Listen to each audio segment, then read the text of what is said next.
How y'all doing out there? This is Jason with Tuna Tech. I've been wanting to do one of these quick videos, and I'm sure if you're a tech head, tech person, someone who likes phones, you're probably going to realize that OnePlus kind of had a little bit of an event yesterday where they released the OnePlus Nord, which is a Snapdragon 765 5G phone.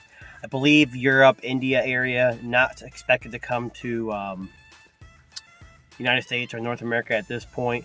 They're saying starting price converted to ours, to the US dollars I should say, is $399 for the 8 gig 128, but there's also a 12 gig 256 version. I didn't watch the stream or do the AR app. I had installed it, started working with it, but I got kind of busy with other things. But afterwards there was a flood, a bombardment of your top influencers in the tech community on YouTube supplying first impressions and also reviews of what OnePlus released, their OnePlus Buds or their wireless earbuds. I'm making this video because while looking at these YouTube videos, I got kind of excited about the OnePlus Nord. I also don't think I'll be buying it. Now, I say think because as a tech geek, I'm willing to try anything once or twice. So I'm not counting out 100%. But here's why I say we should not jump on the bandwagon. OnePlus has been very smart since the beginning with their marketing, and it's worked for them. I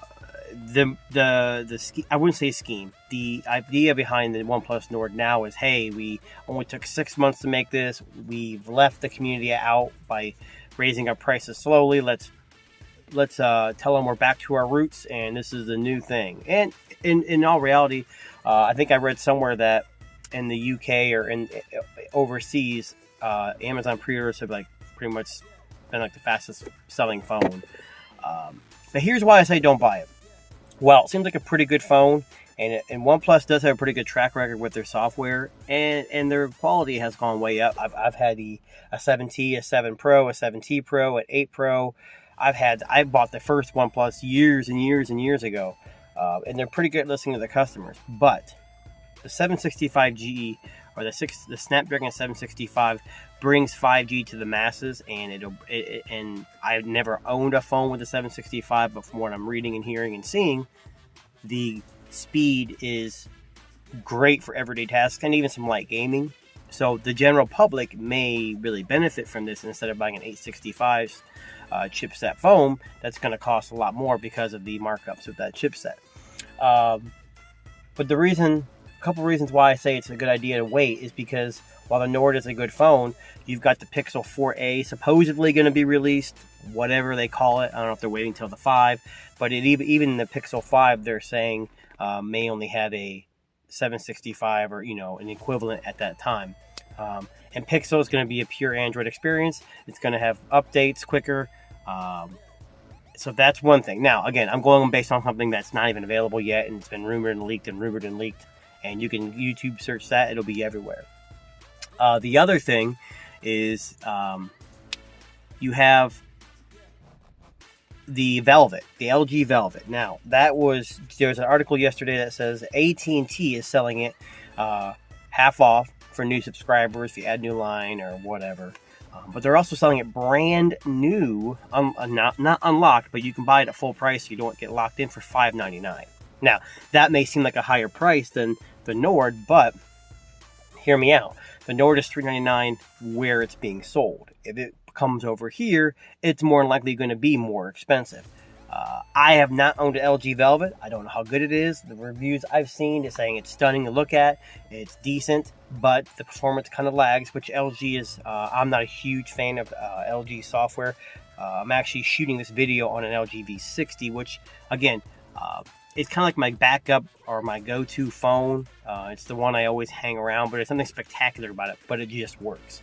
So there's a lot of 765 chipset phones coming out. And I think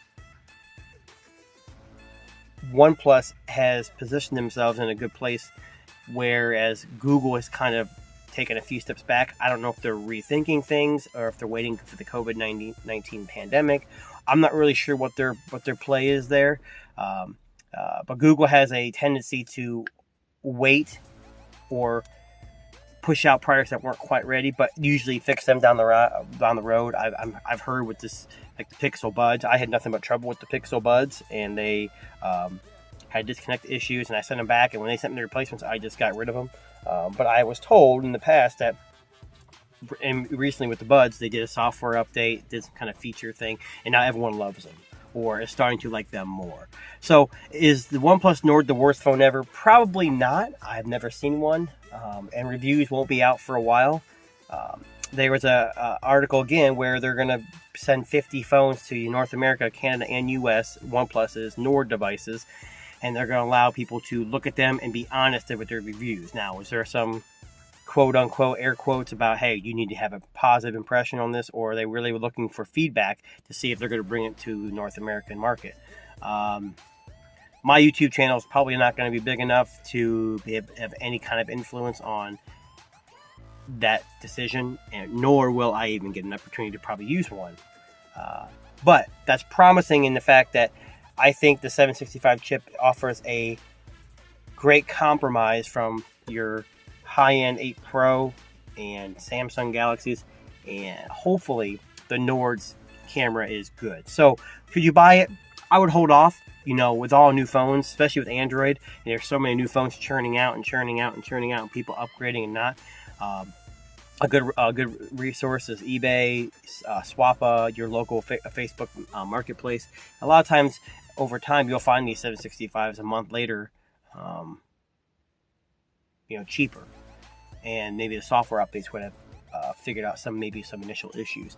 The Nord won't be available, like I said, in North America. I'm sure people will be importing it through Facebook and whatever means possible.